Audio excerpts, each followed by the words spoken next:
Pantheon, and today I'm going to be talking about this amazing, wonderful new thing called the Composer in Core initiative. We're going to find out what it means for you. I'm going to tell you a little bit about the Composer in Core initiative. Why did we do it? And why are we using Composer in the first place? What's the value? Why are we stuck with this thing? And how can we make it better? And what is the Composer, or the Wikimedia Composer merge plugin? Can we get rid of that thing? Why was it there in the first place? Moving on to Drupal 8.0, you're probably all very aware that the code freeze is on October 11th. I'm at least very aware that the code freeze is on October 11th. But we've already got Composer-ready Drupal templates committed in core. That happened just a week ago or so. Huge milestone. Super awesome. We've got an improved scaffold process that was kicked off in DrupalCon Seattle and committed a couple months later. And we are in the process of updating the Metapackage generation on drupal.org. I'll tell you about how all of that works and how it's going to affect your tooling and what this means for the downloads you're going to be getting off of drupal.org in the 8.80 era.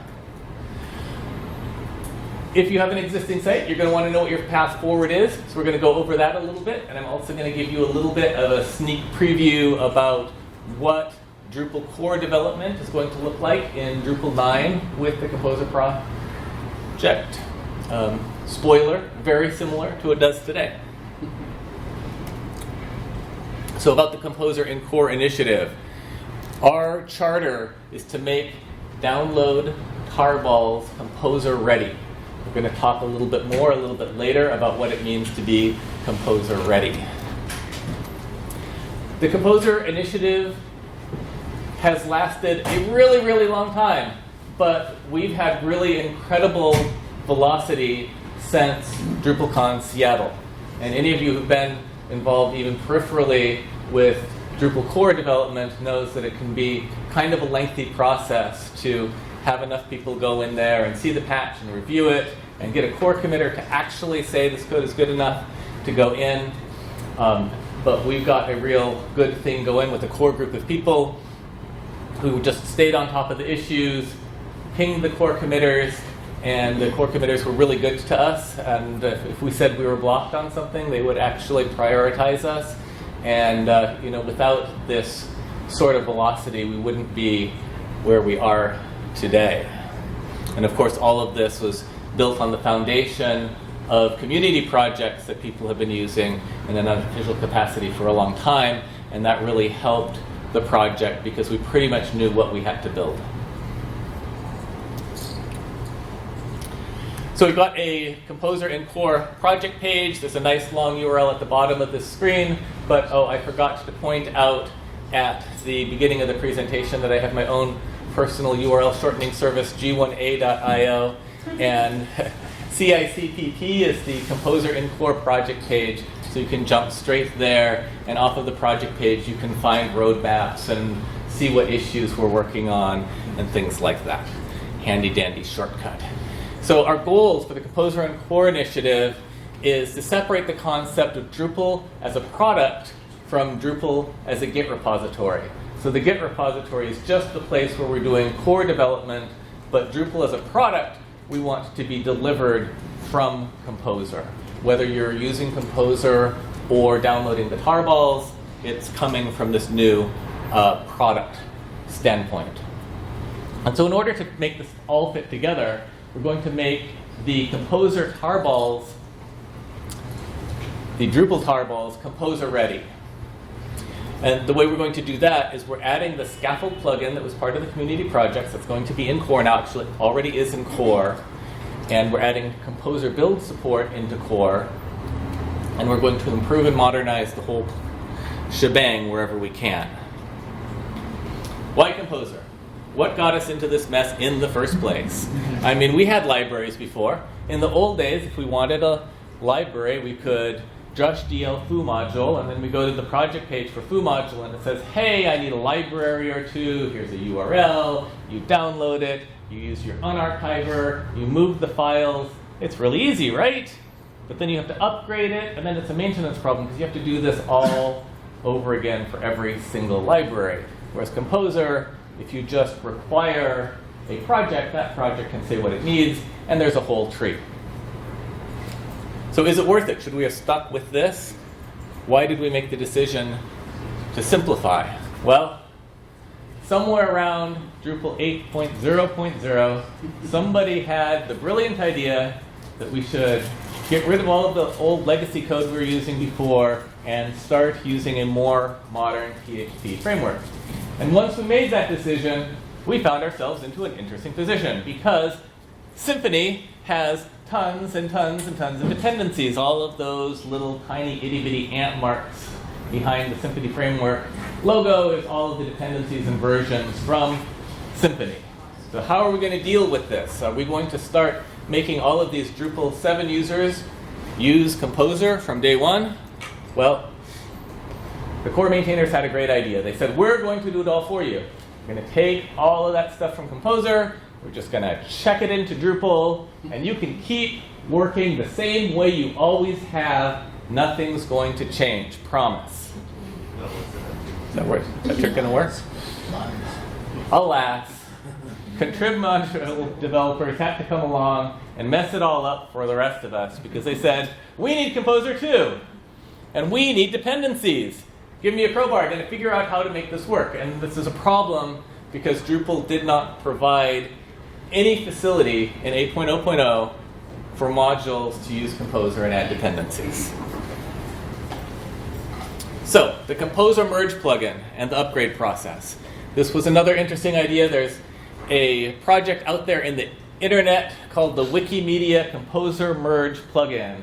And this interesting piece of technology hooks into Composer and it creates a grand illusion. And the grand illusion it creates is that if you give it the path to some Composer JSON anywhere in your tree at all, it'll go out and it'll reach into that Composer JSON file and it'll take the contents out and it'll slice it and dice it up into its little component parts and it'll put it right into your top level Composer project. So if you go into the Composer documentation, you'll see all of these attributes of things that you can put in a Composer JSON file. Some of those say top level project only. That means do not touch. My dependencies aren't allowed to mess with these things. But the Wikimedia reaches right through those limitations, pulls things out of a sub Composer JSON and makes them the top level Composer JSON. So this is how Drupal core was doing its thing. All of the stuff that originally was going to be in the top level, we just pushed down into the core directory, and the Wikimedia merge plugin made it look like the core Composer JSON was Composer's JSON file, Drupal's Composer JSON file. So the layout looks like this. At the top, we've got a Composer JSON, and it has a reference that I showed you in the previous slide to the core directory, but Drupal core is not a real Composer project, so if you try to say Composer update Drupal core, that fails. Composer doesn't know about Drupal core because it was never required. It was just merged in. It doesn't exist. So you can't update Drupal core with Composer in this model. Now the one thing that you can do that's really neat is if you just go into Drupal, change directories to the project root. This is as of about Drupal 8.2 or so this worked. You could Composer require a module that had dependencies, and Composer would go and put it in the right place, and it would even populate the vendor directory for you. And then, if there was a new version of that module, you could come along and say, Composer update the module. It would give you the new version of the module, and if the module's dependencies had any new versions, they would get updated too. We're going great. This is working wonderfully, right? Everything's going good. Uh-oh.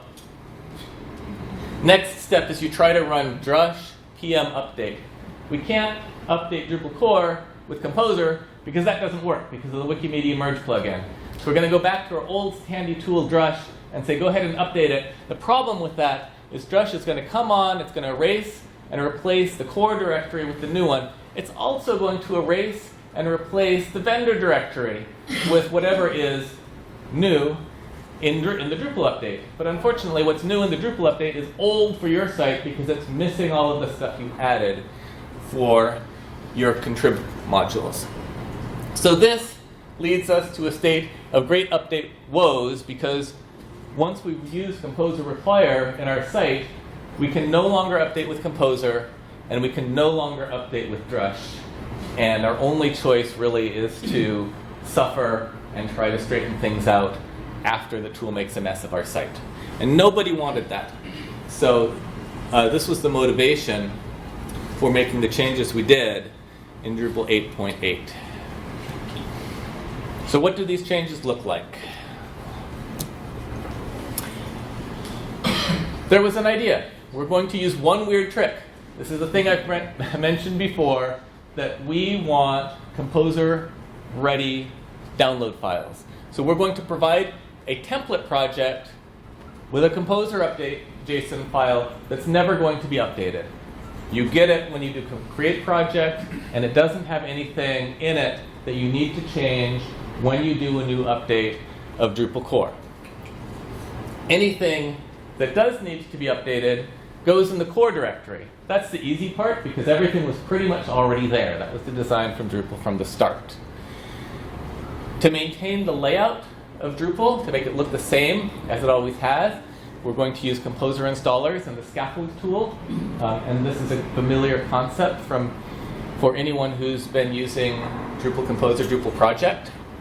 And finally, the interesting part is we're going to take all of the stuff post-Composer install, and we're going to package it up in a tarball.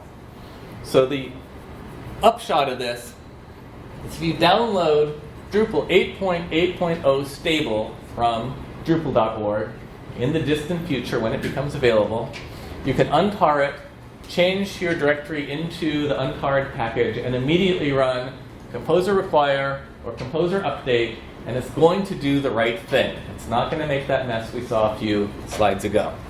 So how's it going to do that? Drupal is going to provide two of what we call template projects. The first one is called Drupal Recommended Project. This is the follow-on project for Drupal Composer, Drupal Project, and it looks very similar. It's got a root level Composer JSON, and inside of that there is a core directory that holds the contents of Drupal core, and it's inside a relocated document root. That directory called web is where your web server is going to serve all of your content from. So your vendor directory is outside of what your web server sees. And this is going to be the recommended layout for Drupal 8.8. However, we're also going to have something called Drupal Legacy Project. And this looks very, very similar to the last slide. It still has the same sort of Composer JSON at the root. But now, Drupal core is not inside of the web directory. It's right there next to your vendor and your Composer JSON, just like in Drupal 8.0.0. But there's one big difference. And the big difference is that now Drupal core is a real Composer project. And Composer knows all about it. And it treats it just like any other Composer project. So the next thing I'm going to go over is the improved scaffold process. I've mentioned scaffolding a number of times already. It is a tool that exists that Drupal Composer, Drupal Project uses, but we have a completely re-implemented, reimagined, more functional scaffold program for Drupal 8 that is going to make your lives much easier. You're going to solve some problems that have been around for a long time. So scaffold projects or scaffold files are now declared in metadata in the Composer JSON for Drupal core. And the scaffold component knows how to find them there. If you have an installation profile and it wants to scaffold things into the web root or wherever it needs to, it can do that. It can declare its own metadata. Hosting providers can also provide scaffold files. So if you want to lay down some files that your particular framework needs, then you can just do that in a simple way that keeps your additions separate from your customer's code. In the new version, the files are copied into place, and projects can override or even append to scaffold files. And this last thing is really pretty cool. So to get it all going, all you need is a little bit of metadata in your top-level composer.json file, which now your project owns. And the first thing you need is something called allowed packages. If a project is listed in allowed packages, then it can participate in the scaffold process. If it's not listed, it's ignored, and none of its files will ever be scaffolded. Now, the reason we do this is we don't want people to run composer require on some project that they may not be super familiar with and just have it start putting files in random places. That would be a very alarming sort of behavior if you didn't understand what the project was doing. So you have to opt in for any particular project. So this will be instructions like if there's a profile that needs scaffolding, it'll say on its project page you have to allow this profile to scaffold. By default, Drupal core is allowed to scaffold. The tool whitelists it, so you don't have to do anything special for Drupal. And the other bit of metadata we have here is the location. That tells you where the web root is. In this particular example, we're set up for the legacy project with the web root at the project root. Inside of Drupal core, if you take a look at it, you will see some of these definitions inside of Composer Scaffold. There's something called file mappings, and basically the file mapping says, at this destination address, or destination path, I would like to put this asset file. So we have our update PHP, we have our index PHP, we have our robots text. Those are now located in the assets folder in Drupal core, and they are copied into place whenever a scaffold operation happens. Now this is way nicer for Drupal.org because today the existing scaffold tool downloads every scaffold file individually. And because they're downloaded individually, that means there's an HTTP connection for every single file when you scaffold. So when a security release comes out, all of the Drupal sites in the world panic and they go and they type composer update, and Drupal.org goes, oh, so many HTTP requests, it's horrible. So we really are hoping that everyone's going to be good citizens, and in the 8.8 era, we'll just be copying files around that you've already got when you pulled down your Drupal core. Make things way more efficient. Beyond being more efficient, it's also pretty cool, because what this means is that every single time you do a scaffold operation, your scaffold files, like robot text, are copied from a pristine copy in the assets folder, boom, down into the right location. And what this means is that in your site, you can add your own file mappings that says, at the web root, I want a robots.txt and I want its contents to be appended from this location. And then the scaffold tool will say, aha, I've already placed down this pristine copy of robots.txt, and here's another file that I'm just going to put on the end of it. So forever people have been asking, how can I modify my htaccess and my robots.txt and not hack core? Well, now if you use the composer managed option in Drupal 8.8, you can do that in a very clean way, and you never have to do fix-ups after an update ever again. You can also remove a scaffold file. There are some people who are really concerned that if they have the README or the changelog from Drupal, that someone's going to go and figure out what version of Drupal they're running, and then they'll be embarrassed. Well,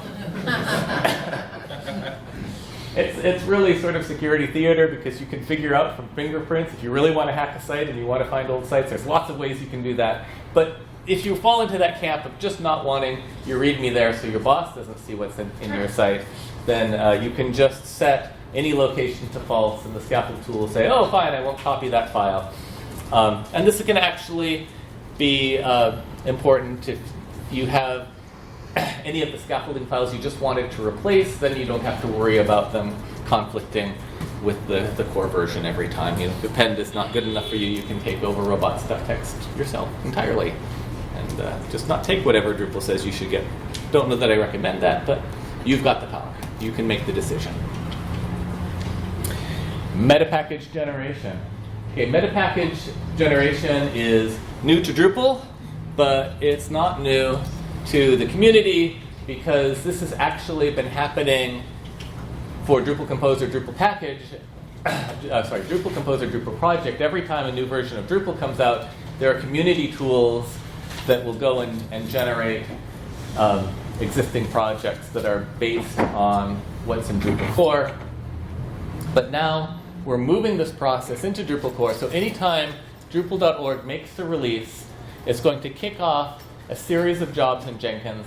And Jenkins is going to control the whole pipeline. It's going to say, first I'm going to run the Subtree split, and then I'm going to run the Metapackage Generator, and then the archive packager is going to take all of that stuff and make the download that's actually going to go on Drupal.org. And this is all under construction right now. There's concrete flying and jackhammers going. Because the existing code, all it has to do is download something from Git and make a zip file or a tarball, and it's done. And this is going to be a little bit more involved, but it's also going to be more cool. So the Subtree Splitter came from Symfony project, and it's a general purpose tool. Anywhere inside of the Drupal Git repository where there's a directory that has a composer.json, inside that composer.json, the Subtree Splitter looks at the name and it says, aha, I'm going to make a new project that's named that, and it takes all of the files in that directory and it puts it on GitHub. So if you go to GitHub in the Drupal/organization, you'll find a bunch of projects. You'll find all of the modules on Drupal.org, as you no doubt know if you've used Drupal Composer, Drupal Project. But in addition to that, there's a number of things that are coming out of Drupal core that are also being published on GitHub, every single commit. And this has actually been running in Drupal for a while before we did all of this Composer stuff. Some examples are Drupal core itself, the Drupal recommended project, and the Drupal legacy project that I referenced earlier are a Subtree split. And then we also have 2 Composer plugins. The core Composer scaffold is the new version of the scaffolding tool. And then there's also something called Drupal core vendor hardening. This is just a repackaging of some Composer installation scripts that exist in Drupal 8.7 and earlier. Now they've been migrated into a Composer plugin, and if you're using the legacy layout that doesn't have a relocated document root, this is going to be included. And what this component does is it removes all of the test code. So if PHP unit, if you accidentally install your production with dev dependencies from Composer, not recommended, but if you do it, then we're going to remove that little PHP eval.php in your vendor directory so that people can't address that straight from their browser. So you say this is going to be on GitHub as Yes. opposed to like packages for Drupal.org? It's in packages too. But packages is just a directory, and packages says, look for it here. And in this case, in the case of Drupal, the here is on GitHub.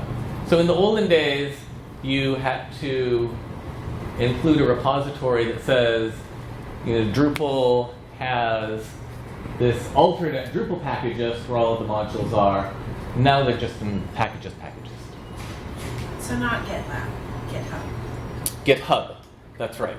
Now if you go to GitLab, you will see a view directly on the Git repositories that are used for doing core development and module development and etc. And in addition to that, these things are also exported to GitHub, so they live in both places. But the packages actually is going to... the Drupal packages is still in use. All of the modules are listed in the Drupal packagist. So you still need that. But the things that are Subtree split out of Drupal core are in the regular packagist, the global packagist. Okay.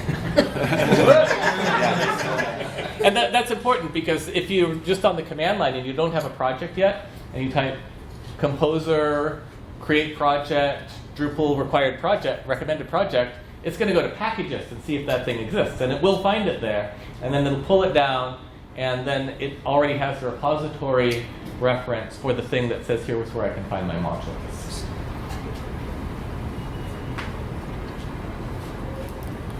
So the Metapackage generator, what is a metapackage? A metapackage in Composer is just a package that has nothing but a composer.json in it. So what we do is every time there's a new release of Drupal, we take data from the composer.json file, the composer lock file, and the core composer.json file, and we slice it, and we dice it, and we split it up into different meta packages that do different things. I'll explain that later. But all of this code comes from a package generator that was written by Webflow. This is the same code that is doing the same operation today for people who are using Drupal Composer, Drupal-project. If you're using Webflow Drupal core strict or Webflow Drupal core dev-dependencies, these two packages are meta packages that are generated today, and you're probably using one or the other of them. But we're changing around the way they work a little bit now. I'll get to that in a minute, because first I'm going to tell you about the archive packager. The archive packager has not been written yet. This is a white paper. It is a design. It's going to be implemented real soon now. And what it is going to do is pretty much the same thing that a developer would do. It's going to start with Composer Create Project. Instead of git clone, it's using one of the meta packages called the Drupal pinned-dev-dependencies to generate the lock file. But then it's going to back up from pinned-dev-dependencies to just Drupal dev dependencies once the lock is in place, and then it'll massage the lock file till it looks like it's right. And it takes the result of that and it archives it. So the result of this is that when you download the tarball, your composer lock is going to be exactly the same as it was before. It'll have all of the same dependency versions that Drupal does. But if you remove any of your locks or constraints and you run composer update, then you will get the latest version of these dependencies. And I'll explain on the next slides how these things relate and why it's important. But the end result of this is a composer-ready Drupal download. Should be available soon. Should be super cool. So we've structured the way these projects work and the way they relate to each other now. When you have a new Drupal recommended project, inside of its require section, it's going to require something called Drupal core recommended. And the project Drupal core recommended itself is going to require Drupal core on the same version. Now, how many people who've used Drupal Composer, Drupal project, and they tried to do a Composer update, Drupal core, and Composer said, I don't know how to do that, and gave like 2 pages of conflicts and just, it's like Fibber McGee's closet. You open the door and all of the dependencies fall on you and you have to dig yourself out. And the reason that happens is that you have 2 projects that are unrelated to each other as far as Composer is concerned. There's Drupal core and there's Webflow Drupal core strict. They don't have any relationship to each other, but Drupal core strict from Webflow locks all of the dependencies from Composer. But these 2 dependency trees are independent, so if you try to update just one of them, then Composer says, oh, I can't do that because this one locks to a different version. And the trick today is you have to say, Composer update Drupal/core, Webflow, Drupal core strict, -- with dependencies. And then Composer says, oh, you really wanted to update Drupal core. Now I understand. I didn't get it before. I thought you were trying to tell me to do something impossible. This is easy. You just have to give this really long instruction. So the new way's better. The new way is it's way better. Trust me on this. Your new project says, I would like to use Drupal core recommended. Drupal core recommended says, great, I want to use exactly the same version as me of Drupal core. And then if you say Composer update Drupal core recommended with dependencies, Composer says, aha, I can bring this guy along. Because now these 2 projects are related. They're in a linear relationship. And so Composer can drop that. And this is the advantage of bringing it into core, because as a third-party component, they really didn't have the ability to structure it like this, but we can. And then the other change is in our require dev section, we have drupal-dev-dependencies, and this gives you everything that is in the require dev section for Drupal. Old versions of Drupal, this is in the core composer.json file, but in newer versions of Drupal, it moves up to the root. And the reason you would want that is you might be running similar tests to what Drupal does. You might have some tests that run bhat and whatever. And you can just go out and figure out what dependencies you need and put them in your require dev section. Or you can say, oh, I'm going to start with Drupal dev dependencies because Drupal pretty much needs what I do, and go from there. But we've made a change. Let me go forward and show you some of these things. First of all, I'm going to show you Drupal core recommended. This looks very, very similar to Webflow Drupal core strict, except that we are requiring Drupal core as self-version. And that didn't happen in the old Metapackage.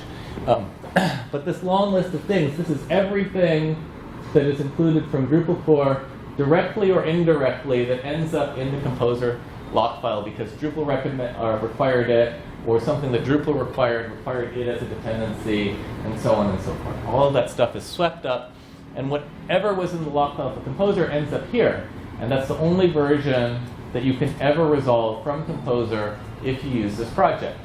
And the reason that's important is it's happened several times in the history of Drupal, and it seems to happen about once a year, that one of our downstream dependencies breaks Semver and introduces a breaking change that they thought wasn't a breaking change, but it just takes out Drupal.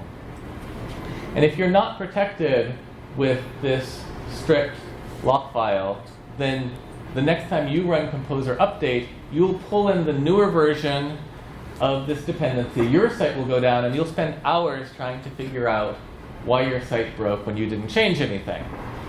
Now, historically, these things have usually been fixed in Drupal within a day or two, but considering how many Drupal sites there are, that's a lot of time and a lot of people, and we wanted to save people from that. So that's why in 8.8, the recommended project says, start with Drupal core recommended, you'll get the safe thing. If you want, you can always go and take that word recommended away and include Drupal core directly. You will still have a function on the site, but your dependencies will be allowed to float to any version. Thank you. Now, dev dependencies. Webflow Drupal core dev dependencies works the same way as Drupal core strict. It is very, very strict about which versions you can have for your dev dependencies. Now, it's our opinion that the dev dependencies don't need to be locked as tightly as the core dependencies, because it creates the same update problem that I described earlier, where your dev dependencies, if they're locked strictly, can stop you from updating. So we said, okay, hey, we're going to do the simpler thing, and in your require dev section, we are just going to say, I'm going to take the loose constraints from composer.json, and that's what I'm going to require for you. So now if you do a composer update, you will get the Semver compatible latest version of your test dependencies. And so there's still a risk that maybe your tests will fail if a bug is introduced into the test dependencies, but for some reason that hasn't happened yet. There seems to be a lot more sensitivity on the live part of Drupal, just historically speaking. I mean, code is code. We still have the same risk here, but we haven't seen that kind of accident happen on this side of the code as often, and also there's less of an impact. So we're going to try it this way to keep your updates easy and just let the versions float. And I think it's going to work great, but if it doesn't, there's always, you can fall back on the pinned dependencies if you want to. So here's something that's really neat. We've made this new Drupal scaffold component. We've put it into Drupal core. It's part of Drupal 8.8, but guess what? It's a general purpose tool. It works with Drupal 8.7 and earlier. So this diagram shows you what happens if you take the Drupal core recommended project and then you edit the constraints to say, oh, I would like Drupal core recommended tilde 8.7, or even, this is char 8.7, but you could say tilde 8.7.0 if you're not ready to upgrade to Drupal 8.8. If you do that, your project still says, I require Drupal core recommended. But the older versions of Drupal core recommended do not include Drupal core directly. Instead, they require something called Drupal legacy-scaffold-assets. And the Drupal legacy-scaffold-assets, if I can say that on the seashore 3 times fast, I'll show them to you in a minute, but basically they take all of the scaffold files from the old versions of Drupal and they provide them in such a way that the new scaffolding tools can just slide them into place. And then your dev dependencies are exactly the same as with the older versions.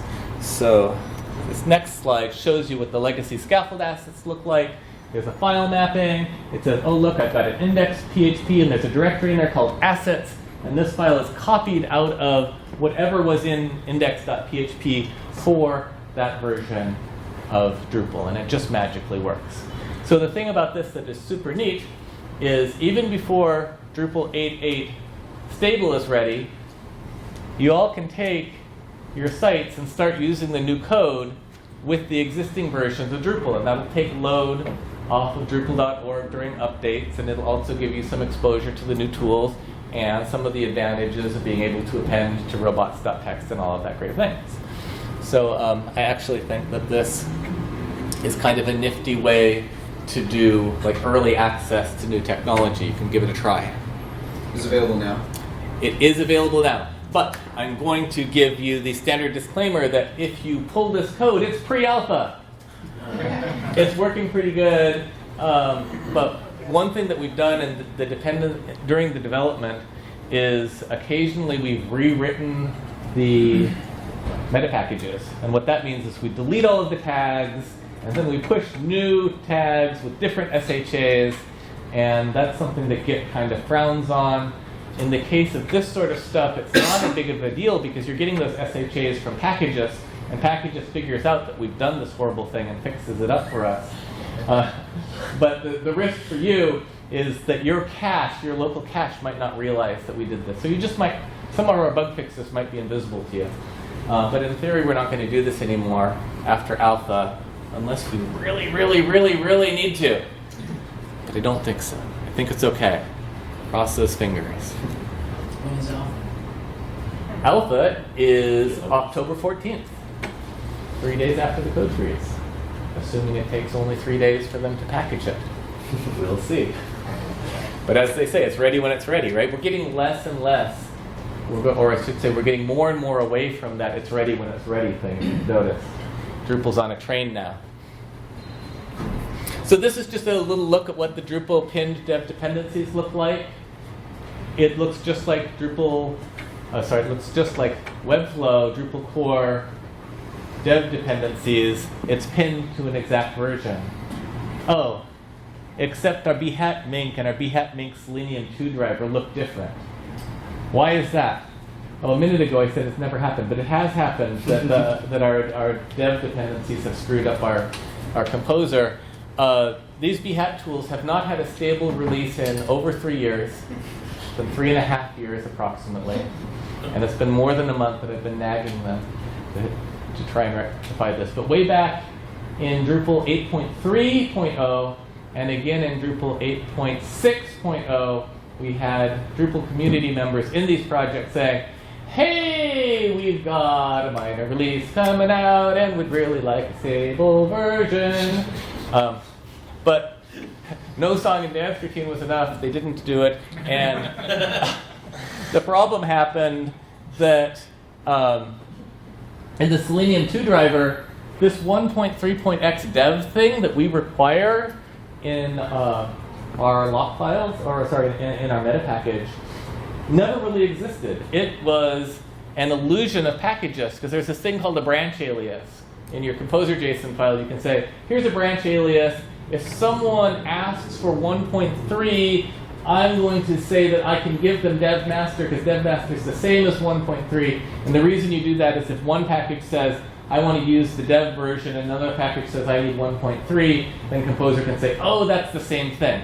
So they changed that 1.3 branch alias to 1.4. And suddenly package just said, 1.3 branch alias, it's gone. And Drupal says, I want 1.3, and package just says, it's gone.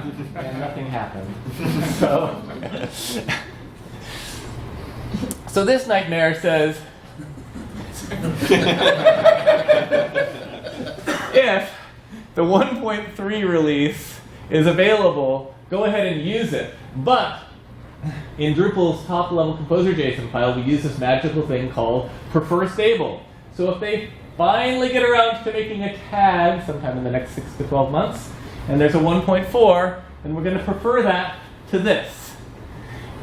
And if they really mess things up for us again, then what we can do is in the Drupal packages, we can make an illusion and we can say, we've got the real Selenium 2 driver and we can fork them behind the scenes and you'll never notice. And then we'll give you a 1.3.1.1 release. It'll give you the right thing. But pray to God we never need to use that one and they just make the stable release for us. So this is what we do behind the scenes for you.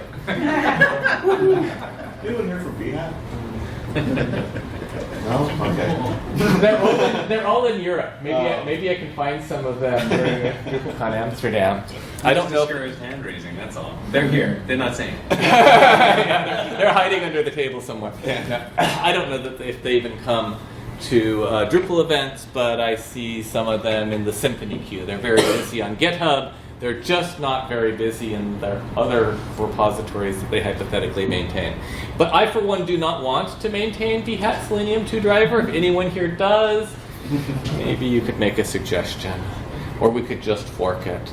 I don't know. It's been 3.5 years. Maybe we should give them a little more time. Yeah. Converting non-composer sites. So in the grand scheme of things, we are hoping, planning, and praying to give you a tool that will just do it all for you. But that tool does not exist. So what if you were an early adopter and you want to get really excited and do it right now? The first step is if you run Drush PM update on a site that you've been using Drush with, once it gets updated to 8.8.0, Drush is going to completely swap out your old Drupal for your new Drupal. And guess what? Your new Drupal, Drush is going to get that from the download tarballs from Drupal.org. And as we already know, those are composer ready. So as soon as you PM update to 8.8.0, your site is naturally going to become composer ready, and you don't have to do anything at all. And if you have, yes, you're right. If you don't have any contrib modules, you're done.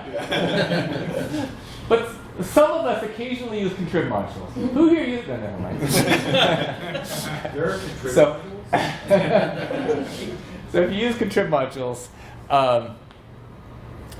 there'll be a tool. But there's already a tool that will convert a non-composer managed site to a Drupal composer Drupal project site. It's called Grasmash Composerized Drupal. And if you run this thing, it's going to relocate your document root, and it's going to slice, and it's going to dice, and it's going to figure out which modules you have installed, put them in your composer.json, and maybe it'll even work, or maybe you'll have to debug it a little bit. But we'll see. So we're planning on taking this tool and massaging it and putting it into core to make it go straight to. But for now, you can start with that step. And then once you are in the state of having a site that is managed by Drupal Composer or Drupal project components, you can convert it by hand to Drupal recommended project in just a few easy steps. Here's a little diff. In your current project, you'll have Drupal Composer, Drupal Scaffold, and you'll have Drupal Core, and you may have Webflow Drupal Core Strict, and you may have Webflow Drupal Core Require Dev. You just need to, oh, it's off the screen. Quick, pull that projector over. You need Drupal Core Composer Scaffold at version 8.8 or later. That's off the edge of the screen. You can't read it, but it says 8.8 or later, because it didn't exist before 8.8. But if you wanted a current version of Drupal rather than a future version, you could use Drupal core recommended at version 8.7.0. That one has a caret, so you'll automatically go to 8.8 when it's available. If you don't want that, you can use the little tilde snaky thing to keep yourself on the 8.7 branch. Just make sure you have 3 digits, because if you only have 2 digits, the caret and the snake are the same thing. And you don't need Webflow Drupal core strict anymore. That's part of core recommended. And we're going to also switch out the Drupal core required dev to drupal-dev-dependencies. I've already got a pull request in Drupal Composer, Drupal Project doing the sort of massaging, and we're working on making the tests pass and things like that so that we'll have a template for people to use if they want to try it. The other thing you need to do is define your web route that should match what's in your installer paths, and you can just take out this old Drupal scaffold configuration. You don't need it anymore. It won't hurt anything if you leave it there. The existing Drupal Composer, Drupal Scaffold finds the web route itself just by looking at where Drupal core is installed.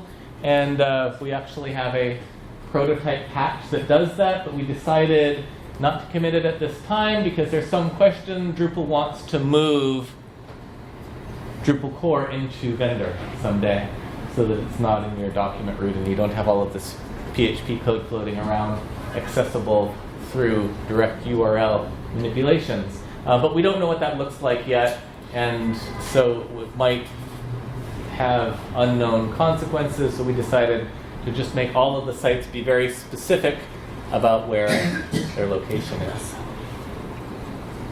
For now, anyway. Do I have to? I like the old code. I don't want to change. My client isn't paying me to change anymore. So we're maintaining backwards compatibility for Drupal Composer, Drupal Project until Drupal 9. In Drupal 9, all of the scaffold files that they are downloading directly are going to disappear. They're going to be in a new location. Right now they're in 2 locations, the new location and the old location. The old location is going to go away. It would be possible to update the old scaffold tool to suddenly start looking in the new location if the maintainers of that project chose to do that. But we hope that they do not choose to do that. We hope that everyone does what I showed you on the previous slides and just starts using the new tooling. And we hope that that happens before Drupal 9. So you should be able to do it soon, sometime between the alpha and stable of 8.8.0, and you have to do it sometime before you move over to 9, unless you break the rules, or at least the recommendation. What about Drupal 9? In Drupal 9, we're going to be doing core development with Composer path repositories. The root Composer JSON file is going to be customized for core development, and the Drupal core Composer scaffold is going to be included as a path repository. Presently, this plugin exists in the source code for Drupal, but it's not used. As I mentioned, the scaffold files appear in 2 locations.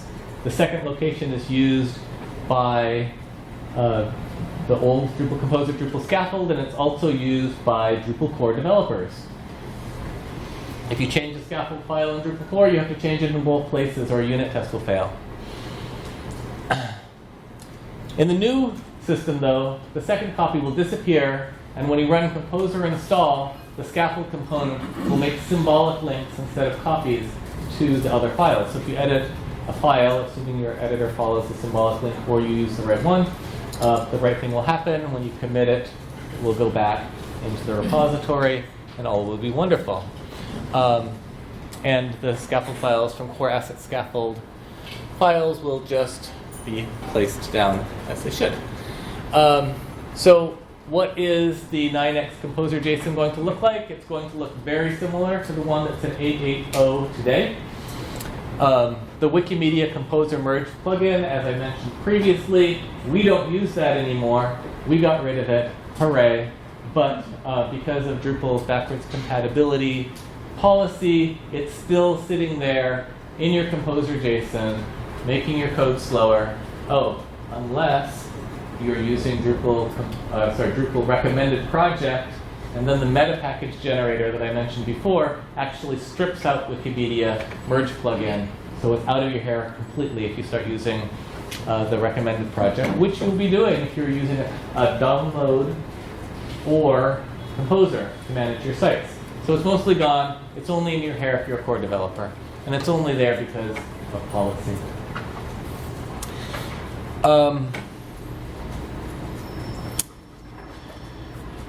So in 8.0 today, the core directory is using a thing called a path repository. The path repository tells Composer that there's a project named Drupal core, and it's located at the core directory, so that when Drupal requires Drupal core, it doesn't go to packages to look for it. It looks for it on the disk.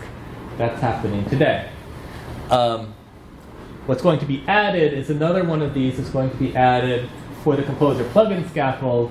So then when the scaffold plugin is required, it will be used anytime you run Composer install, and the right thing will happen.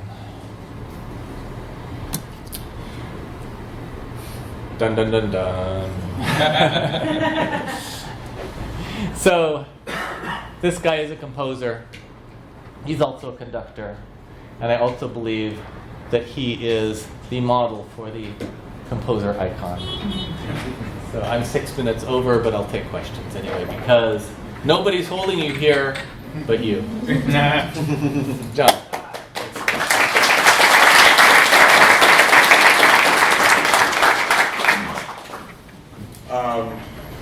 How does this affect all these like distributions? And do you know if like Acquia Lightning, or if there's any effort, is there any Acquians involved in this that is trying to like? Because I tried some things right when we were doing that, and like, oh right, Acquia Lightning requires all the old stuff, so I can't really do it on that yet. Yeah. Grasmesh and Penaproxima are well aware of this project, and they've been very involved. They spent almost all of their DrupalCon Seattle with us, working on the new scaffold component. And the new stuff is going to be really cool for distributions, because with scaffolding and appending, you'll be able to just put all of this stuff together. So I can't tell you when Lightning will start doing this, but I know that soon they will be able to start doing it. And before Drupal 9, we pretty much expect and hope that they must start doing So it. you did say soon, so there's something blocking, like there's still something to do, or to make it work with the distributions, or? As I mentioned before, this is pre-alpha Yeah. component. So in theory, it works right now. Okay. I've started working on doing this for Pantheon, but I haven't finished yet. So I don't think there are any blockers. Yes? I assume there'll be forthcoming blog posts and stuff on all of this? Yeah, blog posts would be an excellent idea. We have a discussion about when are we going to change all of the Drupal.org documentation, which currently documents Drupal Composer, Drupal Project. We thought it might be confusing for people if we put the new stuff in before it was stable. But WebChick said before beta would be a really good idea. So once 8.0 alpha comes out, I think we're probably going to start just rewriting it all for the future. And maybe some people will even blog about it at the same time. But we do have the plan to seriously go through all of that documentation and update it. Yes? Can I give you a scenario, and either you provide a quick breakout, or I provide one, you confirm or not? Okay. Say Drupal evaluator, as in somebody who doesn't know anything about Drupal, but let's say they know Composer. Right. Composer commands. They don't necessarily know the inner workings. If I were talking to them, would I say something along the lines of, oh yeah, you want to try out Drupal, you want to, use Composer? They would then go to their handy-dandy command line and say, Composer create project Drupal / what was the Recommended project. Recommended project. Yeah. And they wouldn't worry about any of the kind of manual bits that you were talking about. They'd actually have something that they could reasonably evaluate Drupal with from that point, correct? That is correct. Okay. All of the details and nuts and bolts behind the screens don't necessarily need to be a concern of the site builder. They can just go to the project page, see the new documentation, which will recommend Composer create project, Drupal recommended project, and boom, one site install later, they will have a running proto site with Umami or something. And they'll on their laptop. continue to work as they would expect with Composer update. Yeah, they just use the regular commands, and all of this interesting stuff with the scaffolding just happens when you run Composer update or Composer installs. They'll see extra output that they may be interested in, and there should be documentation on why it's saying that on the Drupal.org site. But it should be a very similar experience to Symfony Flex. Cool. Thanks for confirming. Yes. Along those lines, for someone who's wasted like a week going to the project, it would be great if each one of those projects on packages had some sort of note as to when to use it and when it's inappropriate. Because like Drupal has the most downloads, so you figure, oh, I'm going to use that one if I'm an evaluator. And that just kills you when it doesn't work. Yeah. So it'd be great if there was a line that said, this is the one to use. We've got some issues in the issue queue, and they're all tagged Composer Initiative, and there aren't that many of them. So if you just pull it up, you can see there are some documentation issues in there, and if you just start throwing in documentation pages that refer to Drupal, then you can go and hunt them down and change them and make them say the right thing. I imagine that although in 8.8.0 alpha we'll probably start rewriting the Composer and Drupal section, we're probably going to wait until 8.8.0 stable before we start doing the this is how you use Drupal page, I would guess. But yeah, the more details about where you're seeing that advice and where you think people are coming in, the better. Because there's a lot of pages for us to look at, and we're going to try and do our best job to catch the on-ramp and all of that stuff. All right. Oh, So we're currently managing our sites with Composer. good. So on 8.7. Cool. So when 8.8 comes out. Or before. So then do we just normally run because right now we're running Composer update Drupal/core with dependencies, and it's working. Would that same command work, or do we have to run the one that says recommended projects?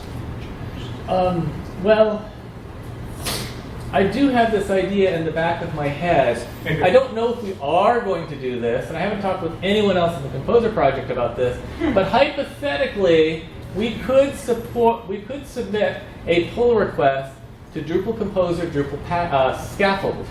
And we could have the Scaffold tool reach inside of your site, turn it inside out, shake it 3 times, and put it back together again. Now, whether that's a good idea or not is yet to be determined. Ideally, there would probably be a, are you sure? Are you really, really sure? Do you assume the risk? And then, yeah, but I don't know. The full experience for the path forward is in flux right now. And so the thing I presented a few slides ago shows how you can choose to do it manually just by putting in recommended project in your composer.json if you want it to be an early adopter. We hope we'll have a tool, and I don't know if we'll hide our tool under your bed for scaffolds to come out and get you while you're sleeping or not. Yes? What's the best place to help out with documentation and be aware of where that needs to happen? Is the issue queue? Is it Slack? Is it go to weekly meeting or all of the above? Oh yeah, weekly meetings. We should mention that as well. So if you go to Drupal.org and you go into the issue queue, if you just search for any issue tagged Composer space initiative, you'll get a list. And we've been tagging all of our issues, and we've sort of been taking things in order so we don't have a whole unmanageable pile. It's usually a page or so of interesting stuff, and there's a lot of documentation issues in there right now. So just about anyone could go in there and start doing that. Oh, and speaking of which, if you are thinking about doing documentation, I mentioned a little bit too late my URL shortener, G1A, scaffolding.io CIC is this presentation. Oh, that's one. So you Thank can you. pull that up if you want to refer to this while fixing that. And we also have quite a bit of documentation in the scaffold tool itself and in the README for the template projects. All right. I don't see any more questions, so thank you all for coming to my session, and I hope you have a great rest of your bad camp. Thank you.